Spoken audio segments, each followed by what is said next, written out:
Sir आणि मी असं ऐकलं की तुम्ही एका हल्ल्यातनं अगदी वाचलात, म्हणजे ते कसं घडलं? 1988 साली एक पाकिस्तानी चौकी काबीज करायचं मला हे मिळालं होतं आणि ती कशी काबीज केली ती गोष्ट वेगळी आहे. पण तिथे असं केलं की समजा 15,000 फुटावर होते आणि शत्रूचे जे बंकर्स असतात त्यांचे तोंडही आपल्याकडे असतात. हो. मग आपण केली तर त्यांना चेंज करावं लागतं आणि त्यांचे 10-15 लोक असले तर आपले 60 असले तर आपल्याला वेगवेगळ्या ठिकाणी बंकर बांधणं. तर एक दिवस 6 सप्टेंबर 1988 मला अजून आठवतं की एक आमचा हवालदार होता सुरमुख सिंग म्हणून.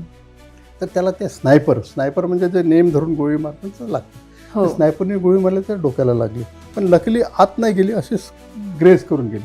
पण याच्यामुळे काय झालं की त्याच्या तोंडावर पुन्हा रक्त यायला लागला, तो घाबरला खूप.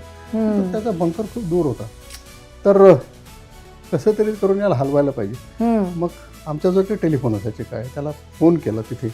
म्हटलं मी जेव्हा तुला सांगेन तेव्हा तू मागे जा. आणि 25 फूट मागे गेला तर मग अशी दरी होती, तिथे गेला तर मग त्याच्यानंतर ते फायर करू शकत नव्हते. ओके. पण तिथपर्यंत जाणं कठीण होतं. आणि लाईफमध्ये मी हेल्मेट कधीच घातली नव्हते तेव्हा. त्याच दिवशी फक्त हेल्मेट घातले. हेल्मेट खूप भारी असायचे तेव्हा घालावंसं वाटत नसायचं. आणि तो सुभेदार होता, म्हणे साहब ये तो आत्महत्या है, ये तो हम इसके सामने अगर मूव करेंगे तो बचने का चांस ही नहीं. म्हटलं सर अगर हम इसको नहीं बचाएंगे तो हमारी कंपनी कल बोलेगी कि हमें तो मरने के लिए छोड़ दिया, कुछ तो करना पड़ेगा. तो म्हणे ठीक आहे साहेब बाप बोलतो म्हणे.